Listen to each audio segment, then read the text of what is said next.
everybody, and welcome back to another episode of Don't Blame Me. If you are watching this episode, please comment how happy you are that I moved my setup because it took me so fucking long. And it's been a shit show. We've been at this. I've been at this for like an hour, and you've been here with me for 40 minutes. Yeah, but I knew that you were going to take a while, so like I waited till the last minute to do everything as well. I was doing it as you were setting up too. So perfect. Yeah, we say the time we're gonna start, and then it's like, you ready? And I'm like, yeah, I'm setting up. So no, I'm not ready. But I say yes, I'm ready. I'm setting up, which is not me being ready at all. Yep. But my book is out. We just have to talk about. I know that this is coming out later, but we're recording this 2 days after my book has come out. 2 days after, yeah. People already finished it. Like, it's pretty short. And people don't have anything to do. No, but I think the craziest part was on Tuesday when it came out, I was getting messages of people like Tuesday evening being like, I just finished listening to the audiobook. And I'm like, what? It's 8 hours long. So that's a lot. It's how much like people usually go to work for. So if they're not going to work or school's out, congratulations to the people that graduated. Oh, yeah. Then they don't have anything else to do. That is true. Well, it's exciting for me. I'm happy about it. Well, anything new with you? No. Okay. Absolutely nothing. Oh, yes, actually there is. I'm starting a little garden. Oh, what are you going to make or grow? Tomatoes and cucumbers. Oh, I love that. That's fun. Oh, I want a garden. I'll bring you some. I'll drop them off at your door. Oh my God. It's going to be like couple months from now. That's fine. I'm into it. I love a garden. It's very like Ina garden. Are you wearing pants? No, I'm wearing shorts. Are you like pussy out? No, I've got on my little thought shorts for twerk class. Oh, I've got on bike shorts. Like the cute kind, not like I'm going cycling. I'm not the cushion in the ass. Yeah, they're like the Speedo material. They've got like the lines. Well, guys, this is Don't Blame Me. It's an advice podcast. You call in, we give you advice. And if you want to call in for an upcoming episode, the phone number is 310-694-0976. And international listeners, wow, I almost forgot about you guys. I am so sorry. Send us an audio message at meghanpodcast@gmail.com, and we will hopefully answer it. Should we get into the calls? Let's do it. Speaking of international. Hi, Meghan, Melisa, and possible guest. So I had a question regarding some advice in my relationship. I've been together with my boyfriend for 5 years. I'm 27. He's 29. We have a house and a dog and all of that. About a year ago, he said that he has kind of like a pit when he thinks about future and marriage. And it's something that we've been talking about. And I was like, does that mean you don't want to marry me? You don't see a future with me? And he just didn't know. So we've been trying to talk about it. We've always had really good communication in our relationship, but it's been something that's been there for the past year or so. And about a week or so ago, he came to me and said that he finally kind of figured out what the pit is, and it had to do with children. And that was that he didn't know if he couldn't see himself having children, or he said when he thought about who would be the mother of his future children, and he thought of me, it didn't automatically click that would be the case. So of course, this upset me a lot. We've been together for 5 years. I'm in my late 20s. Like, what the hell? What do you mean you don't know if you want kids with me or couldn't see me as being the mother of your children?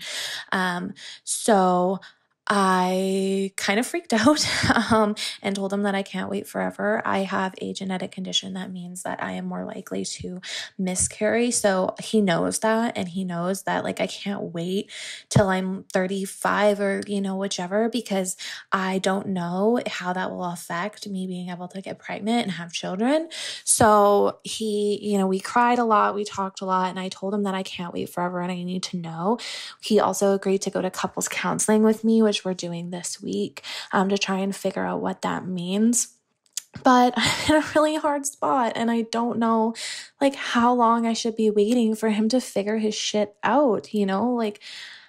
we've built this life together, and basically if I leave, I'm starting from scratch. I will be back to renting. I will be back to like everything. And it's just really scary. And I love him. And I always pictured us having children together and going through a future together. And then just to be told this all of a sudden out of the blue is really scary. And I don't know if I should be waiting months for him to figure it out or see how couples counseling goes or whatever. So I could really use some advice because I'm really freaking out. And yeah, if you can give me some advice, that would be great. Love the podcast. Love you guys. Thanks.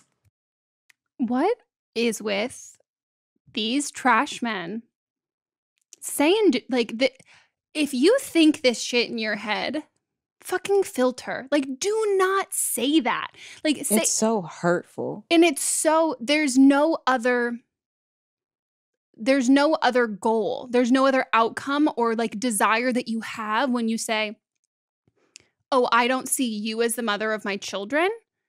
That all that is, the only intention there is to hurt. And I don't, and I think people think that like honesty is like the best policy. Yeah, but like there's certain instances and certain things that you say or certain things that you feel that you have to, if that was me and that's what I thought in my head, my initial reaction would not be, oh, let me tell my partner that. It was like, why do I feel that?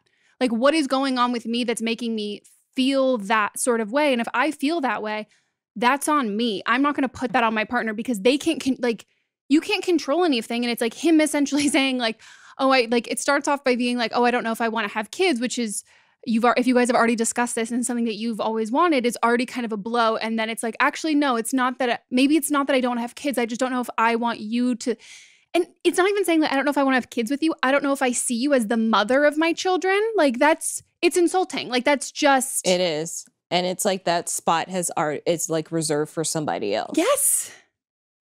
I'm like a huge proponent of couples counseling, but I don't think this dude is it. And I think for you, I think you know that. Like, I think you know that this, and like you even saying, I don't know if I want, you're like, I don't want to wait around for months.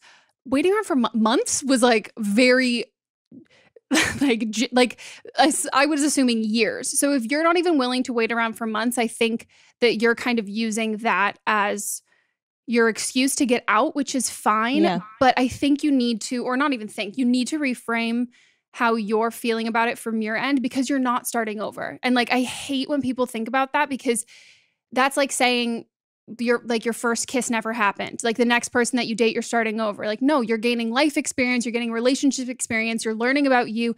Like 5 years were not a waste at all. And they weren't a waste or like sending you back to zero or to the start of any sort of relationship. Like you don't walk in the same person that you leave, and relationships come into your life for a reason. It might not be forever, but it's not a waste. And there's no reason to stay just because you feel like it means that you have to start from square one, because you don't. I know so many people who got out of like long-term relationships, and the next person they met, it was instant. They knew what they wanted right away. They were much more ready to commit, and they got married within like a fucking year of meeting each other. Yeah. And they're so happy, all that.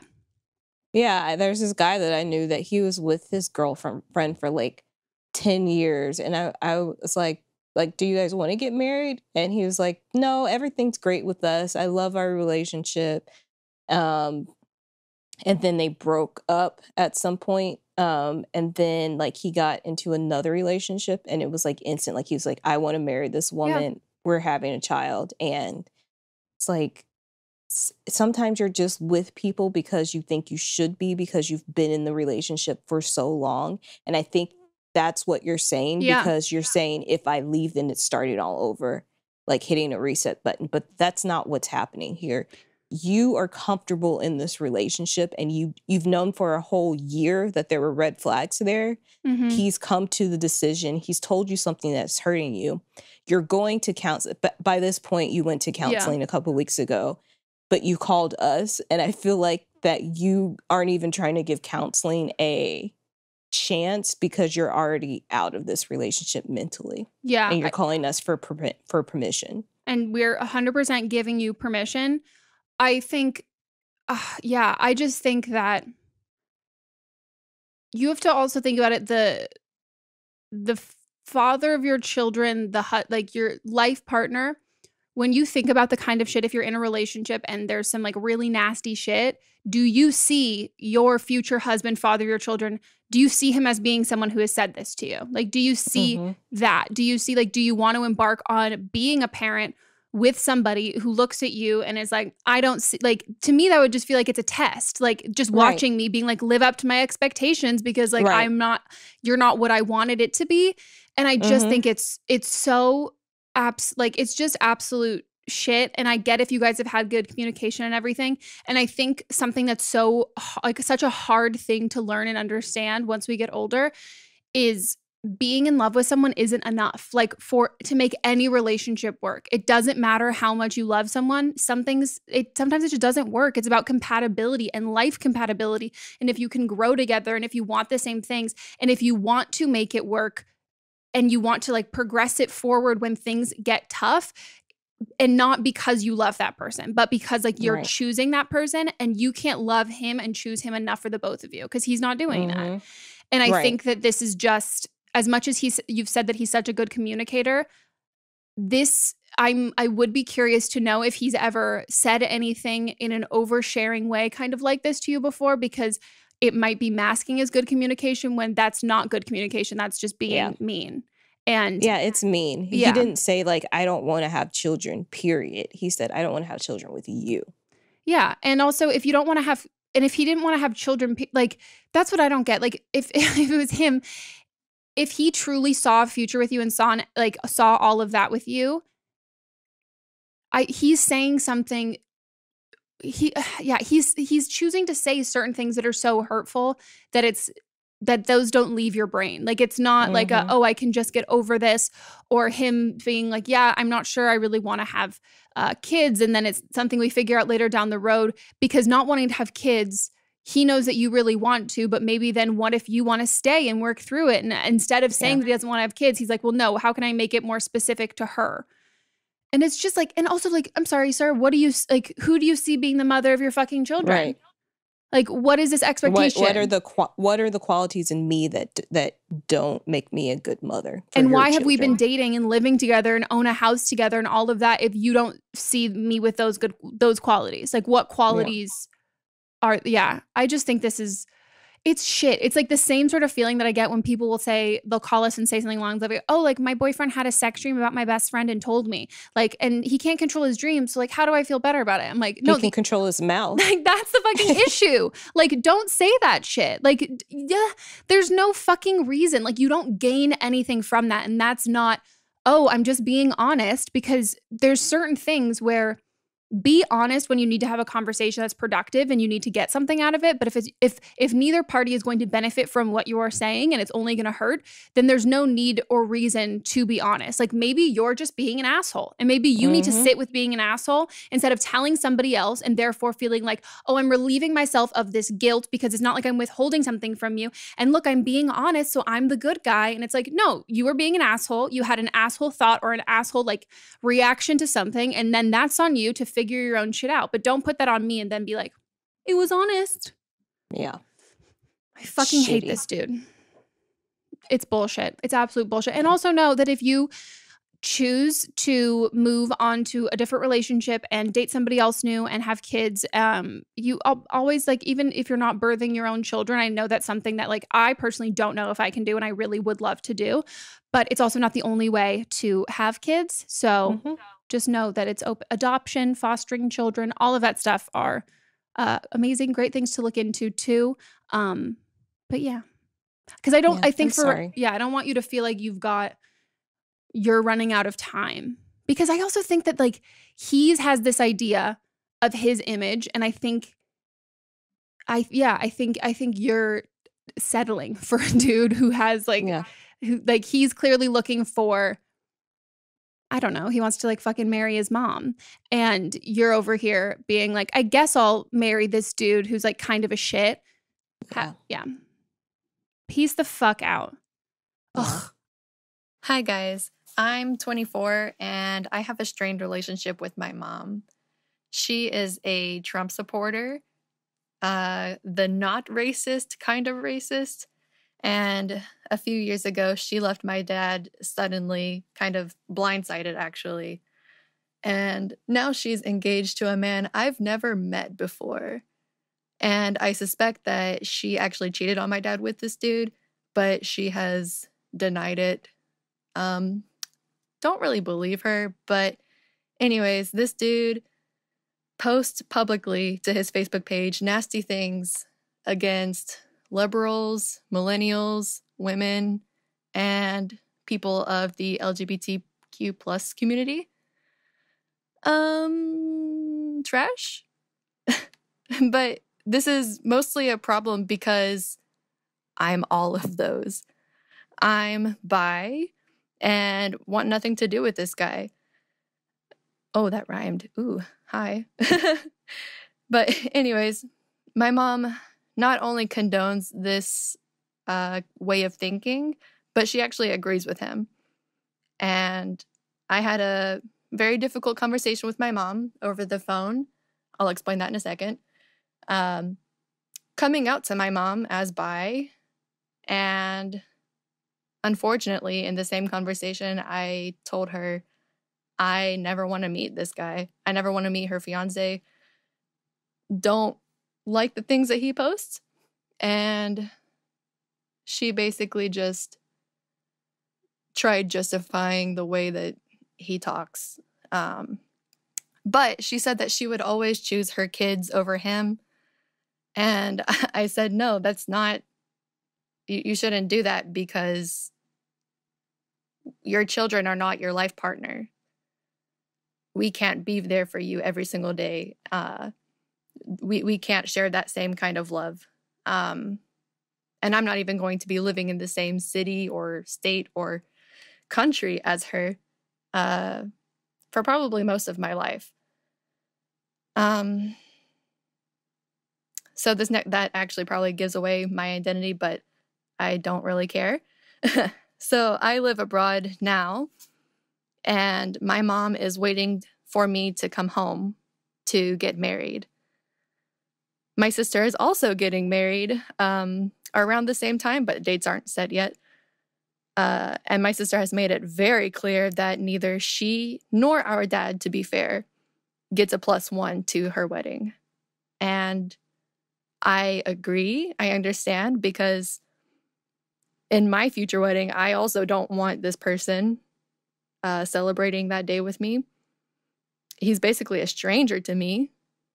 And I just don't want that kind of person around me in my life at all. And especially not on my wedding day. So my questions are, 1, should I go to my mom's wedding?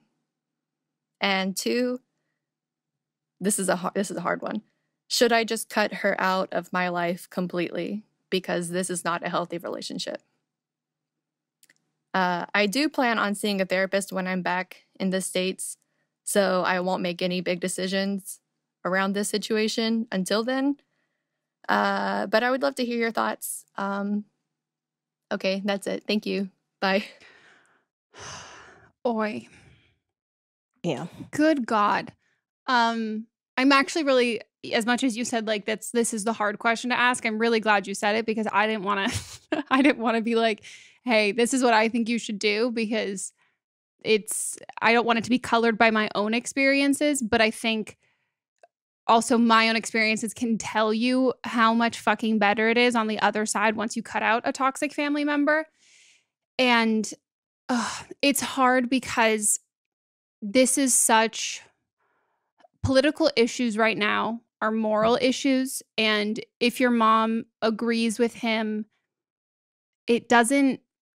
And makes excuses for him. Yeah. Being your mom doesn't, that like arbitrary name and relationship doesn't make that okay. And it sucks to say that it also doesn't make you an exception to her judgment and like her own, how she feels about things, and her own morals and belief system, and who she surrounds herself with and everything like that. Who your partner is a reflection of you. And I think that it's easier for you to see him and hate him because you don't know him. You don't have that, like, those ties with him and that history with him. But she's choosing that. She's choosing someone who you hate for very legitimate moral reasons, because you know that he says and believes incredibly hateful, small-minded, bigoted things, but also things that pertain to who you are as a person. And I think that the reason why you probably have so much hate to him, I mean, it's obvious why, but I think also because it's easier for you to hate him than it is to hate your mom. And I think all of that anger is really targeted towards him. And I think, as much as you even said, oh, I wouldn't want her, when she said she would always pick her children and not her life partner and all of that stuff, I think it's easier to think. I think if I were you, I would say I would cut her off, because you know it's toxic. It's a lot easier to do that than to be cut off from to take that power and to go, hey, I'm not going to stand for this relationship anymore. This isn't healthy for me. And it doesn't have to be a big blow up or super fucking dramatic. I literally ended my relationship with my mom with like a phone call, and that was it. And that was like, and I was done. And it was so calm, and I was like, I'm done. Like, this is, and I have not spoken to her since. And that is, I think it is so much more empowering, and it's such and I to talk about it in the book, but it's such a it's such a great act of self-love when you cut out somebody who is so incredibly toxic to your life.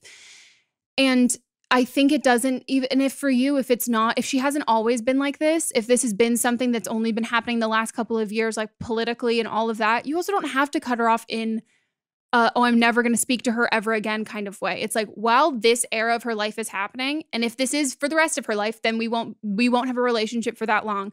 But I'm not going to say that I'm done with her regardless. You can be done with her while this is the circumstance. And if the circumstance changes, reevaluate all of that sort of stuff. But I would love to be like blindly optimistic and say, I think that if you're around, it'll get better. But you might open their mind a little bit, and you might become an exception to the rule, but that's not without the expense of like your own mental health and like your own, like how you feel about yourself and like your own like gender identity and all of that shit, and like, or like sexual orientation and how you feel about and all of that. It's just not, I don't think it's worth it to be, I think sometimes we go through life and we're the people we really care about, if they're small-minded, we want to be around to like prove to them, like, look how, like, no, it's okay. Like, I'm humanizing being like queer, or I'm humanizing being any sort of like religion or race or whatever. But I don't think we think about that. Like, it's not your job. And it's like so taxing and so emotionally tolling, and you don't need to do that. You shouldn't have to like handhold your parents through accepting you and loving you. That should be like an innate response. And if you have to teach somebody how to love you, not in like your love language way, but if you have to teach somebody how to like love you and treat you, it fucks you up. Like, and you don't, that's not like I don't want to say it's not like a normal relationship, but yeah, like it's not like a relationship hurdle that everyone has. So, but I get that it's hard because it sounds like this is more recent than it's not. From what you've said, it hasn't sounded like you've had a strained relationship your whole life, which is harder to grapple with when it's like a slower shift. Yeah. And I know that she said like, I would never like choose a man over my children, but she already has. Yep. Like none of you or your sister haven't approved of him. And I think it's really big of you to say that that him, like, he's always going to be in her life, so it's better for her to be with someone that she wants to spend the rest of her life with than to choose her children. Personally, I wouldn't be able to do that. Yeah. But I don't think my mom would never be in that type of situation. But I'm having a hard time with this question just because we have very different relationships with our parent. But I think that's also the point. Like, so for you, you can't imagine yourself saying that to your mom because let's say if your parents weren't together, you would love the person that your mom would pick. you would know that it's the right person for her if you and your sisters all got along with them, that it wouldn't be this choice and this divide. And the fact that there is this, the fact that like you, the caller, are saying, oh, I'm not going to make her choose between her life partner or her kids. She should choose her life partner, means that this is the life partner that you expect for her. It's not out of character. This isn't like, oh no, mom, this is so unlike you. This is like, it's your subconscious telling you this is who you see her with. And this is like, and I think also it's because you know like where your mom's beliefs are. And so, you know, if she chose her kids, that would be super emotionally draining for you, because you guys do not agree at all on all of this stuff. And it's super offensive. And I think also it gives you, if you're even thinking about cutting a parent out of your life, you should do it. Like, and I can't, because you don't come to that conclusion or that thought naturally. Like, it's not just like a spur of the moment kind of thing, because it's so like taboo in society of like, especially like children cutting out their parents, like that whole thing. It's not super normalized at all. So if you're thinking it, you should do it, because it's you grapple with that internally so much more. Or at least I did, where I was like, oh my God, Meghan, you can't think that sort of thing. That's like that's so bad.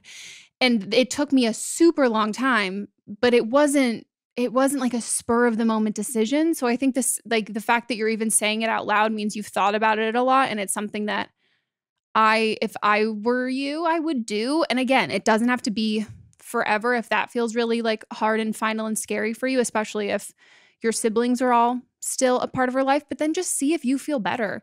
Like if you feel a lot better not having that relationship in your life, and you feel, I mean, obviously like feeling like sad and like you're missing out, but not that you're missing her specifically, you're missing like what you wish it was, that's fine. But if you can move forward from it and feel like a weight lifted off your shoulders, I think that's a good call. But you don't have to tell her you're cutting her out. You could just like not respond and talk to her for a couple months, or just say like, hey, I just like need some space for a set amount of time. You don't have to commit to anything yet. Slow ghosting. Yeah. I mean, that's how I did. I was like, let me back away. I'm 22. I met this recently famous YouTuber over Instagram about 2 years ago. He is 27. I kind of just replied to one of his stories, and he messaged me back, added me on Snapchat. We were talking on Snapchat for a while. He eventually gave me his phone number. We became really good friends. We were both, attracted to each other. Fast forward a year, we were talking on and off for a year, and then he flew me to meet him for the first time, and it was really great. We spent a couple of days together. We, did some other stuff, and it was really great. I went back home, we continued being friends, talking on and off. I definitely knew I was not the only girl in his life, and like I was okay with that, because I didn't really have feelings for him. I was just attracted to him. Fast forward, we've been friends for over 2 years now. I've flown to see him one other time, and it was also great. We're still really good friends. We still talk like almost every day.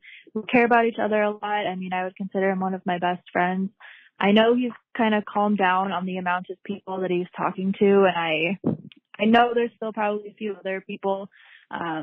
Basically, I've developed these feelings for him, and I think that he knows, but I'm also not sure. I want to bring it up to him because, I would be interested in, pursuing something more with him, but I don't know if he's ready for that, even though he is older.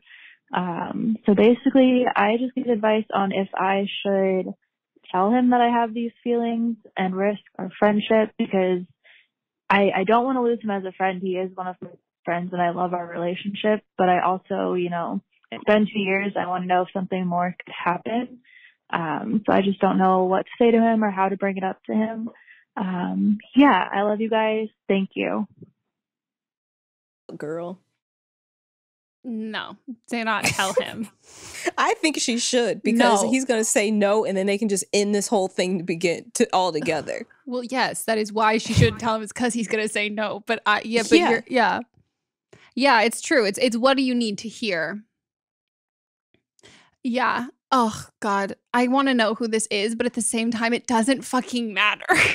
Like, It doesn't matter who it is, but I still want to know. I want to being know, the but nosy like, bitch that I am. it but could be anyone. anybody. Literally, this is like, oh my God. It is just,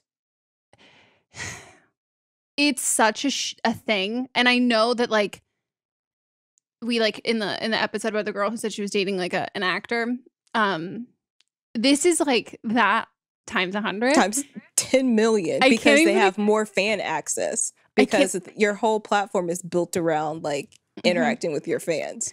I can't even explain to you how many male YouTubers that I know who have flown out girls to sleep with them. Like, to the point, like you're saying that you're like, oh, I know I'm not the only one. Like, and I don't say this to like make you feel shitty, but I say this because like, it's the truth.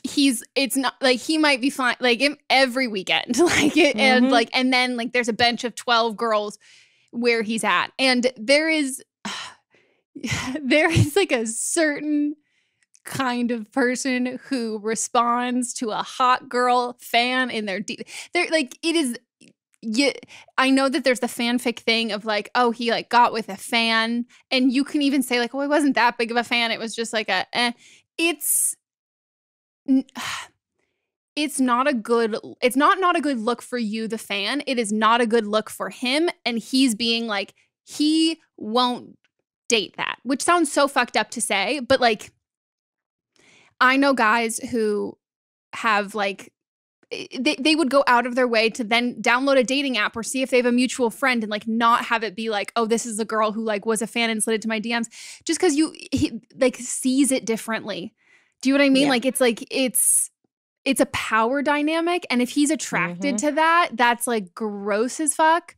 But even if you're talking and texting every day, and you guys, if it sounds shitty, but if he wanted to date you, he would date you. And also if you had wanted to date him, you would have, like, the fact that you're kind of realizing this 2 years down the road, like, it's just not it. Like, it's, no. And either you tell him because you need to hear it and then be done, or you just fucking bounce. I don't even think you should be friends with him. I don't think so either. Because the second he gets a girlfriend, he's going to bounce the fuck out of your life. Yeah. And he will. Like, he will get a girlfriend, and then he will not speak to you ever again. And he will have all these like posts with her and all of that sort of shit. And yeah, it's just like classic. I also like, yeah, I hate to be that like super negative, but he's also like not your friend. It's not hard. I'm like bad at texting, but it's also not hard to like text a girl all like for a couple years if you're not, and then you've seen her twice and it's a girl that you like fucking, and if maybe you guys are sending nudes or anything, it's not. Yeah, I just don't think, I think that the way you value him and see him is not how he sees you, which sucks to say, but it's also just stay the fuck away from YouTubers. Like, just like, I think for her that she should tell him, because if she doesn't, she's always going to wonder what if. Yeah. So if she tells him, and let's say, he's like, you know what, I do want to settle down with you, then good for you. Send us the link to your vlog channel that you create.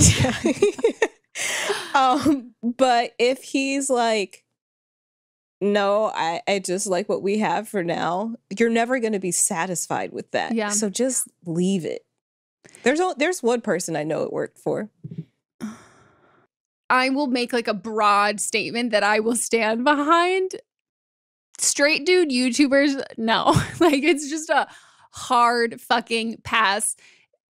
Fucking forever. Like, it is just not a thing. No. Like, just no. There's this ego that comes with it that is so fucking insane. And also, if from the previous episode, if that girl who was dating a semi-famous actor, if they could go back and forth and see each other all the time and he could do a long-distance relationship, that boy was prime time. Maybe, we don't know. But we don't know. This fucking YouTube boy can't. He's not even Quibi. He's YouTube. He can't even fucking settle down. Like, no, it's a fuck no, hard pass. Fuck no, hard pass. Yeah. I need to know who it is. I need to know who it is. I can't. Every YouTube boy I knew, oh my God. It would be, they'd sleep with like 6 girls in a fucking weekend. Yeah, even like the really like nice ones that I know that I like a lot, they still were fucking everybody. Even fans or no fans, they're just fucking everybody. Mm-hmm. Mm-hmm. It's wild. You know, I've never hooked up with a YouTuber. I've made out with one, but I've never slept with a YouTuber. You're all the ways to the wing woman. I did have I had a couple where it would be like, hey, and I and I'd be like, no, but here, pivot, my friend, look at her. And then I would like do that thing. I was like, ooh. But yeah, no.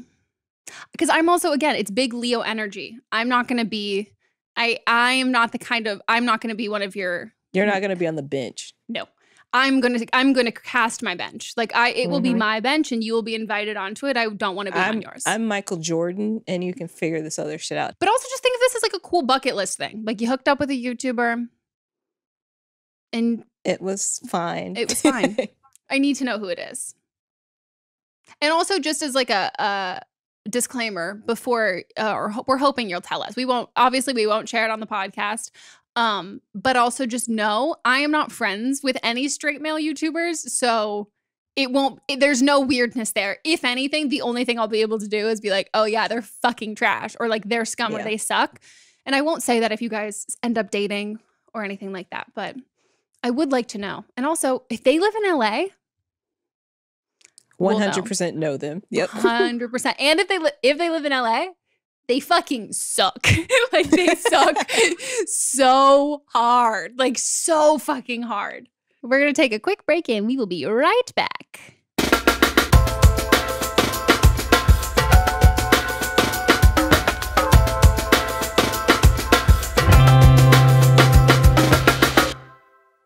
If there's something interfering with your happiness or preventing you from achieving your goals, BetterHelp Online Counseling can help. BetterHelp offers licensed professional counselors who are specialized in issues such as depression, anxiety, relationships, trauma, anger, family conflicts, LGBT matters, grief, self-esteem, and more. Connect with your professional counselor in a safe and private online environment, and get help at your own time and at your own pace. Anything you share is confidential, and it's so convenient. You can schedule secure video or phone sessions, as well as chat and text with your therapist. If for some reason you're not happy with your counselor, though, you can request a new one at any time for no additional charge. Best of all, it is a truly affordable option. Our listeners even get 10% off your first month with the discount code BLAME. So why not get started today? Go to betterhelp.com/blame, then simply fill out a questionnaire to help them assess your needs and get matched with a counselor you'll love. That's betterhelp.com/blame. Ever wanted to get into bullet journaling or planning? Now is a great time to learn a new hobby that can help you manage your stress, and Archer & Olive is the premier company making super cute notebooks and planners for your creative endeavors. Founder Bonnie Cool created Archer & Olive because journaling helped her manage her own mental health issues, so you can too. Archer & Olive offers free tutorials and printables on the blog to help you get started with creative things like bullet planning, journaling, lettering, doodling, and all kinds of arts and journaling tutorials. Each notebook and planner is made with superior quality and attention to detail, including an eco-friendly box it's shipped in. I will also note that the box is not only eco-friendly, it's incredibly cute. I have saved the boxes of mine because it's very cute. And the cute, inspiring designs are created with the help of independent artists that are paid fairly for their work. There are even back pages and gel pens. Guys, I mean, if you know anything about me, you know this girl loves to doodle. I am obsessed. I love lettering. I love that art stuff so much. And if you're into this kind of stuff, you know what it feels like when you have a good quality notebook with good quality, that thick paper that just makes your pens glide. Oh, it is fantastic. It also incredibly cute. I have a really cute pink one, and it has one of those like little rubber things that goes over the side of it to keep all the pages together, which I love. It's absolutely beautiful. And not only is it pretty, it's aesthetic, functional, premium quality. And right now you can get 10% off at Archer & Olive by using code BLAME at archerandolive.com/blame. That's code BLAME at checkout after visiting archerandolive.com/blame. Okay, guys, we are back from our break and we're getting to the rest of the calls. Hey, Meghan and Melissa. I'm calling with a topic I know you guys don't talk about a lot, but I know you both are super smart, and I just wanted to see what you think. So basically, I'm 17 years old, and I've always typically been attracted to men. So when I became best friends with this girl 2 years older than me, I always told myself that we were just really close and nothing more than just best friends. We had been best friends for about a year, like 2 years, until I finally let go of that denial, and she told me she had realized I was more than a friend to her as well about a year prior. I mean, she felt those feelings about a year prior. Needless to say, we've been dating for 6 months, and I've never loved her more. Everything is new, though, and I'm still battling some internalized homophobia I've obtained from being raised around a bunch of conservative white people in Texas. Side note, my girlfriend is black, so that poses another issue. Anyways, I guess what I'm calling is to see what you guys think about dealing with that deep homophobia. Like, I know I want to be in this relationship, and I'm attracted to her in every way, but I still have such a hard time telling people that I'm with a girl or feeling like I need to explain my sexuality to my loved ones when it's a work in progress, even to me still. I know I don't owe anyone an explanation, but I don't know how to say that to people when they're obviously confused about it. I usually end up just saying that I think guys are attractive and not girls typically, and that she's the only one, kind of the exception. But I don't know. My parents support me, which I'm really grateful for, but who don't at all. They're very religious and closed-minded, but they don't know that we're dating. They really don't like me because they have a feeling that we are dating.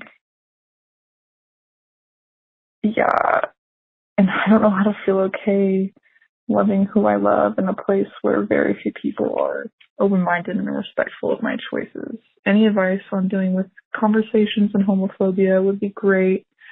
I know it's different than most calls, but I respect and look up to you guys so much, and I want to hear your wise words. P.S. I have a therapist, and I'm a Virgo. Anyways, thank you so much. I love you guys.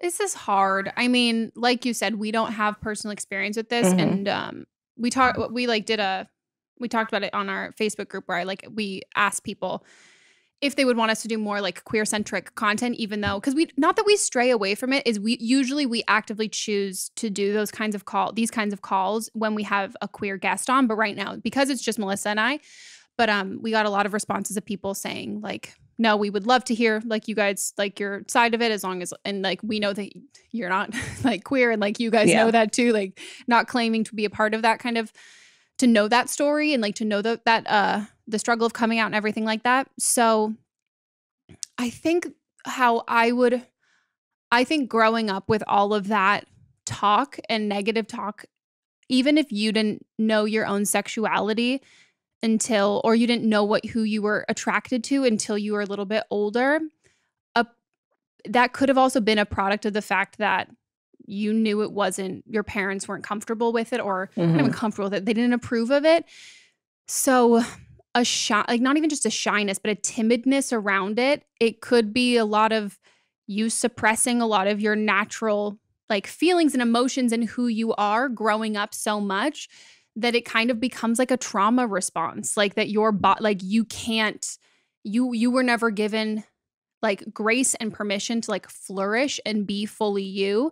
And so you didn't grow up like doing that. So then when you're asked to do that as an adult, even if like your parents aren't around, all of everything that they've said or everything that you've been taught still exists in you.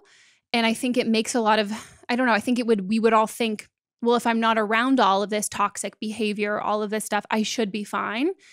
And it's not the case. You have to treat how you view yourself, because how your parents view things that end up being who you are, it takes a toll on how you think and feel about yourself. And I think you said you have a therapist, so I hope you're talking to your therapist about that stuff, because I think it's also kind of just time. And that's what my therapist says in regards to like trauma response stuff, is that if my response to like a behavior that I had been dealing with for X amount of time, if I dealt with said behavior, let's say like 10 years, I'm not going to unlearn it in 6 months. I might unlearn it in 10 years. And that sucks. And it's not like it's not like the 10 years of which I'm unlearning it are just as bad as the 10 that you're like dealing with trauma and then snap suddenly on the 11th year you learn it. It's like a slow and steady kind of process. So I would really give yourself that kind of like empathy to know that it's not how you feel. Because I think internalized homophobia, I think, again, not a part of the queer community, but I would assume that would also kind of feel like you feel guilty for feeling that, because it's not what you feel, it's what you learned and what you knew. So it's not like, oh, inside I'm homophobic. It's, oh, I spent so many years learning this and thinking this one way. I don't believe it, but that's what I was told to think. And it's really fucking hard to shake that. It's like being told that the sky is green and looking at it and be like, oh, I know it's blue. Like, I know it's blue. I know it's blue. And then suddenly someone else saying like, oh no, I know it's blue. And you're like, oh, I know it's blue. And then being like, but I spent 10 years thinking it was green. Like, and I don't feel like that. Like, I know what I know and how I feel is true. And I don't think there's anything like wrong with it, but it's hard to unlearn that it's like muscle memory. It's really hard to like unlearn that kind of behavior. And I think it's a smaller not a smaller version, but I think it's like a sector of if it's hysterical, it's historical thing. Like your body knows it, your mind knows it. And it's really easy to like jump back into that comfortable, familiar feeling, even though it's not comfortable. It's just, your brain has been there. It's like autopilot. It's like you know how to get to like the same, it's like you're going to the grocery store. You know how to get to the same grocery store. You don't have to think about it. And then one day you're going somewhere else and you're like, oh, I have to consciously make an effort. And so I guess like I would say, surround yourself with as really embrace the queer community, even if you don't feel comfortable necessarily taking part in it, but just consuming a ton of queer content and just following lots of queer people and seeing a lot of other proud queer people, I think will show you a different, I think obviously that there's like a different side and a whole different world and a different community, but I think the more that you can surround yourself with that community versus the one that you grew up with, I think that will start to feel like home, and that will start to feel normal for you. And then if you talk to your queer friend, like, I don't know if your girlfriend has dealt with any of this or any other like friends that you have who are queer who've dealt with this, because I think it's so much more normal than people talk about. Like, I have friends who came out and they came out like so gay, like, and like their parents never like were super liberal, super embracing of it, never had any question, and they still like they felt like a societal shame and guilt and homophobia of that, and it's not even the house that they grew up in. So I think if you grew up in that sort of way, it's gonna be time. Yeah I had have a gay friend, and he's very, very masculine, and he had and he's he said only been attracted to other gay guys that are very masculine. And he had a problem with gay guys that were feminine. He's like, we're men.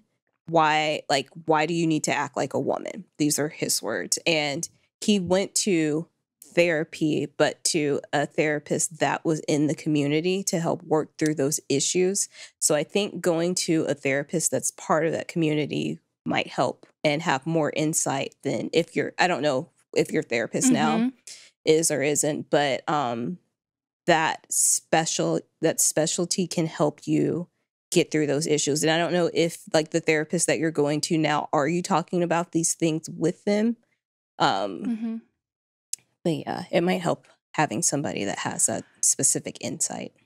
Yeah. And if you are talking to your therapist about these issues, and your therapist, it hasn't been super helpful, and your therapist isn't a part of the queer community, I would have a therapist who specializes and works, and it's a part of that. I mean, most of my friends I know who are queer who go to therapy actively sought out a queer, like a therapist who's gonna who has more expertise in that, but also is understands personally that kind of like struggle aspect, and not that it's a struggle, but like the story and like the journey that you go through and everything.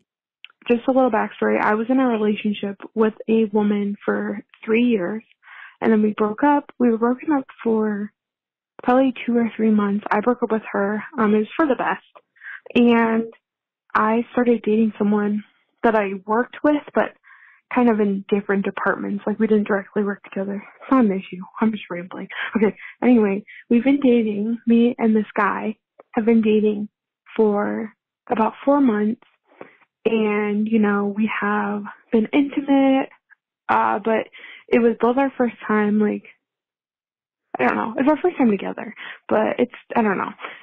But anyway, it was a lot of firsts for us. And I feel like I went from being in like a very sexual relationship to being with someone who's super, super respectful of my boundaries, which I love. But I think when it comes to like intimacy, it's like too respectful.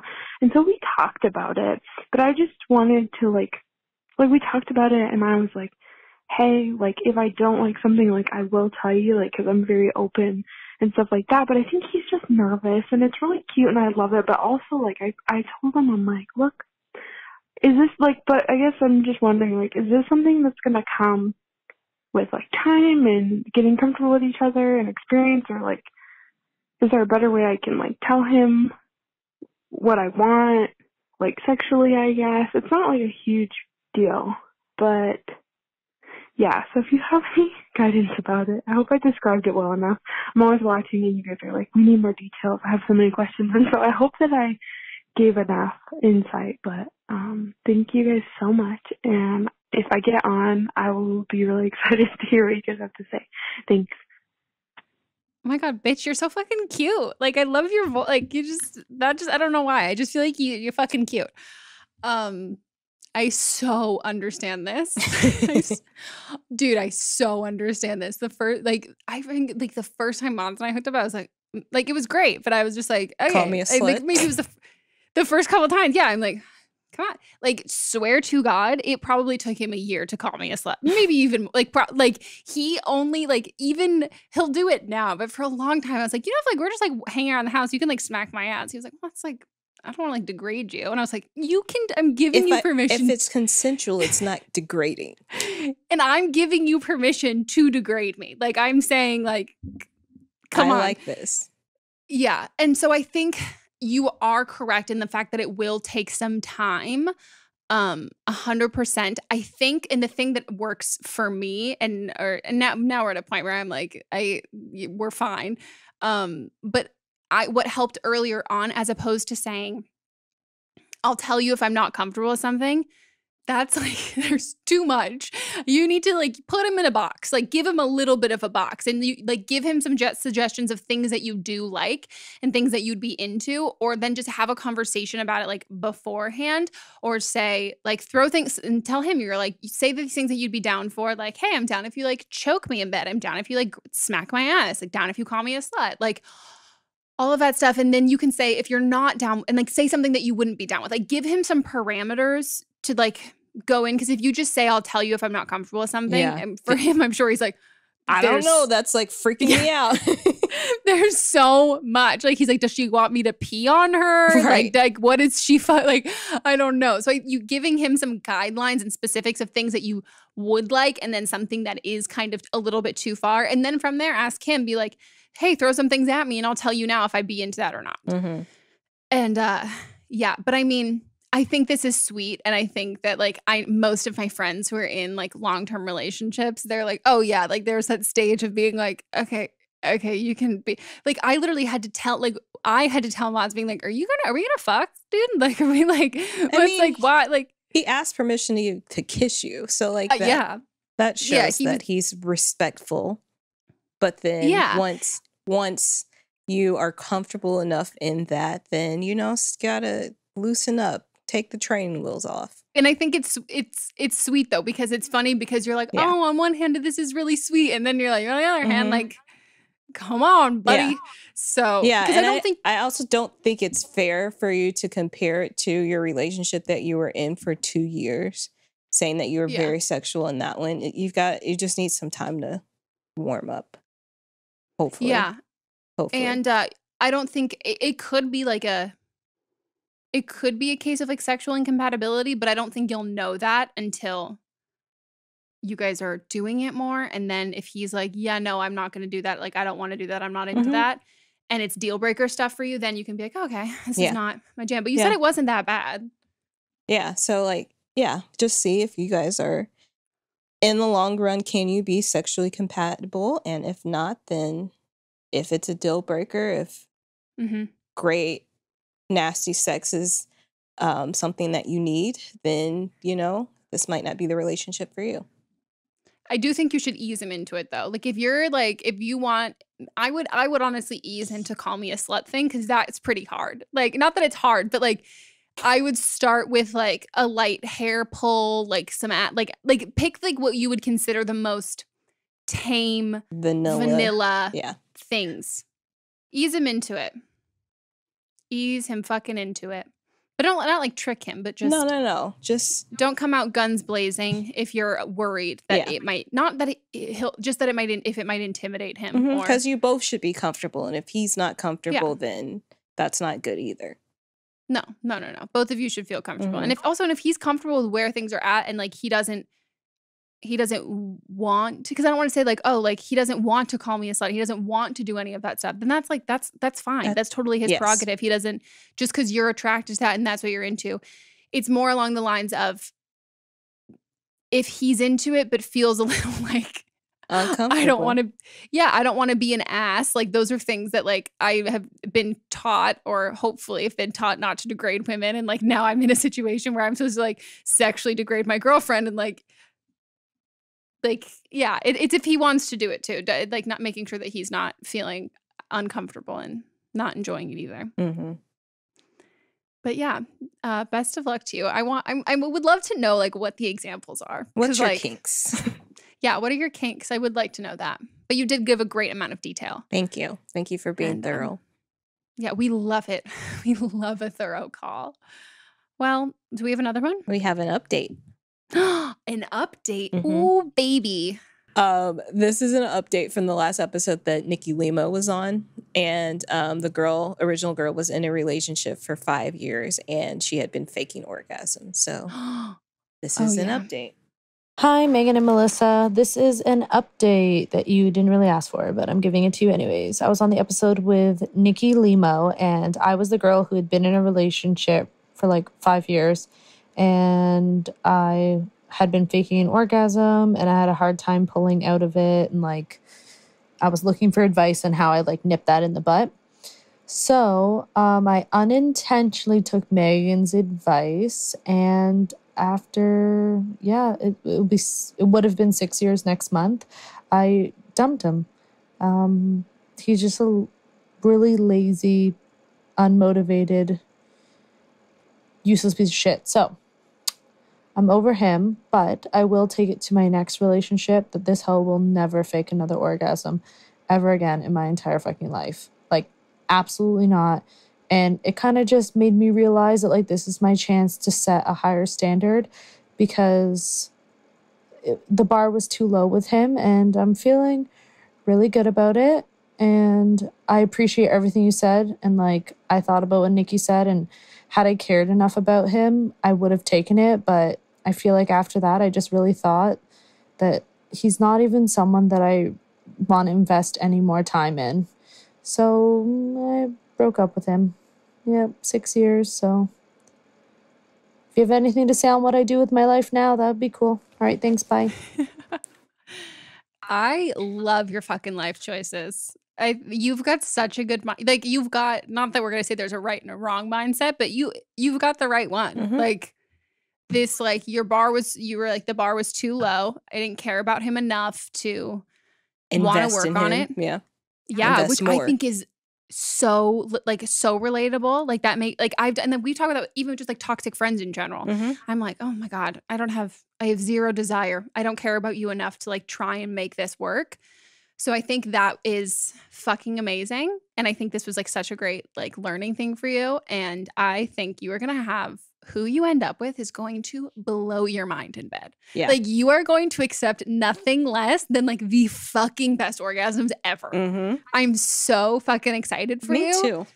Ugh, I have goosebumps. I'm so stoked for you. Like, this is just like such a good empowering mindset to be in. And I think it's fucking amazing. And this is so how you're going to get really like what you want and what you deserve, because you also know what you want and what you deserve. And 6 years is like 5 years you were together, but that's a fucking long time. Yeah. And it's a long time to like be with someone who doesn't really care about the outcome of Relations. sex with you.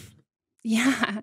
Like, because that's what I said, I think in Nikki's call, that I was like, I don't know if I've ever faked an orgasm, but also like I never had a guy ask if I came or like worried like until Monts and I were dating. And I was like, what? You care? Oh my God. Yeah, I remember the first time a guy asked me and I was like, oh. Yeah, I mean, I'm going to keep working until I do, but. Yeah, like, I mean, you didn't. Yeah. It's. No, but yeah, I mean, thanks for like the thought. Yeah. But this is great. This is amazing. I mean, I feel like our advice is always like dump your boyfriend. But it doesn't always just mean like, I don't know. It doesn't, it's not usually like, it's never like dump him. Like we never say like, just dump him point blank unless he's terrible, but it's usually like, you know, work through things if you want to work through them. But she clearly did want to work through them. Yeah. And I think that's awesome because I think a lot of the times we do, it's so funny. And I think it happens to women a lot that like, we really want to work through things with people who are so clearly not working on them at all. And like, we want to do it enough to like for the both of us. And I think it's such like an empowering thing to be like, oh no, I don't want to do this. And then obviously there's issues that come up with in any relationship. But then when you're with someone who also wants to work on it as much as you do, then you're like, oh, wow, I don't have to like carry this fucking weight of this entire relationship on my back. Yeah. Your back must be tired from carrying all this weight. Yeah, that's the next thing. What you asked what you should do next. The next thing is to stretch out. Stretch out, masturbate, like get your fucking, like get 5 years worth of like orgasms that you didn't get with him. Especially like, at this time. Spend this quarantine. Yeah, like just be coming all the day. time. Like all the time. Like have there be an away message where anytime anyone texts you, sorry, coming. Like, sorry, masturbating. Like you just need like, it needs to be like, yo, where's Becky? Oh, sorry, she's been masturbating for the last 5 hours. Like her vagina is fucking, like her clit is numb. That's where you need to be. Like that's what I need for you. Yeah. Ugh.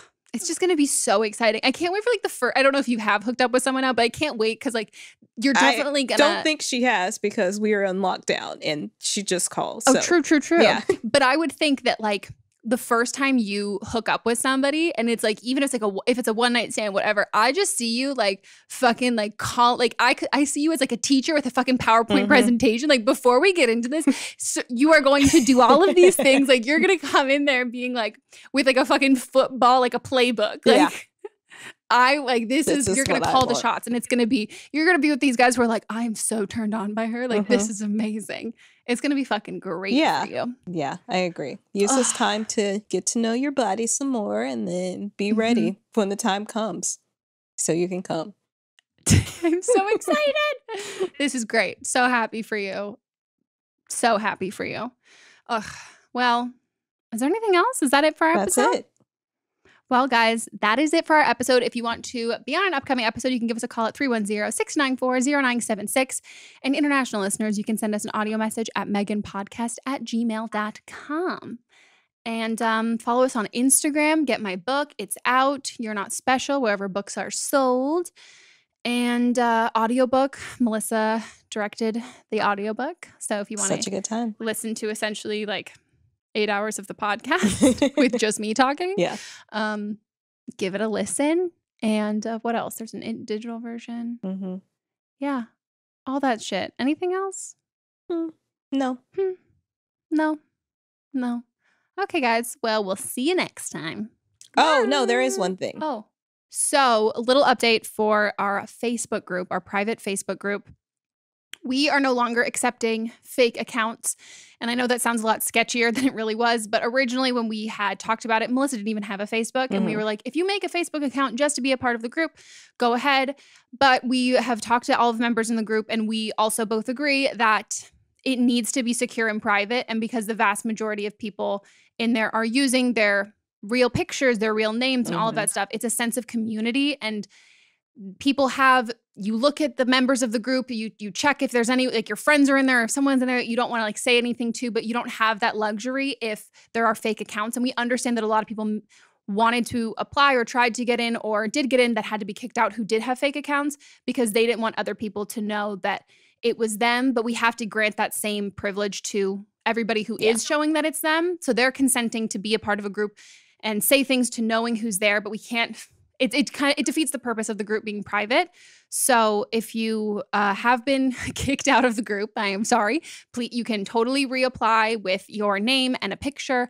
And there are people who were in the group who changed their picture. And like, even some people were like, I don't really have a lot of like actual photos of me. So like, it's one of like my family pet. And like, there's a big group shot. So it's not necessarily specific who the person is, but like, you need to make your, like, it needs to be a real Facebook. Yeah. Like it needs to be like, it can't be something that was just created for this. We need to verify, there needs to be like, oh, this is where you work, all of that stuff. Yeah. So, and I think, and if that's not going to work for you on the Facebook group, then the podcast is a great place for you. Anonymous place. Yeah.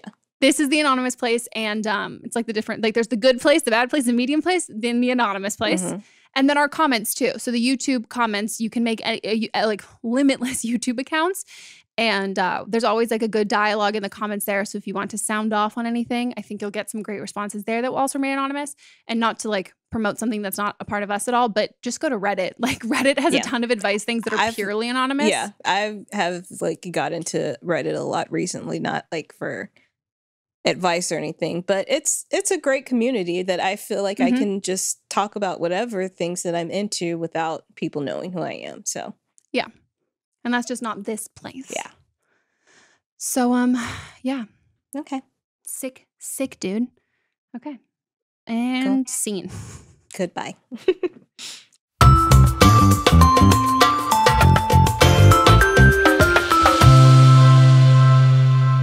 Don't Blame Me is a production by me. Executive produced by Melisa de Monts. Camera operator Amanda Lechner. And music by Ryan Hunter and Giacomo Picasso. Whatever struggles you're facing, from depression and anxiety to trauma and grief, BetterHelp can connect you with a professional counselor in a safe and private online environment. It's so convenient. You can schedule secure video or phone sessions, as well as chat and text with your therapist. And anything you share is completely confidential. Best of all, it's a truly affordable option. Our listeners even get 10% off your first month with the discount code BLAME. So why not get started? Simply go to betterhelp.com/blame and fill out a questionnaire to get matched with a counselor you'll love today.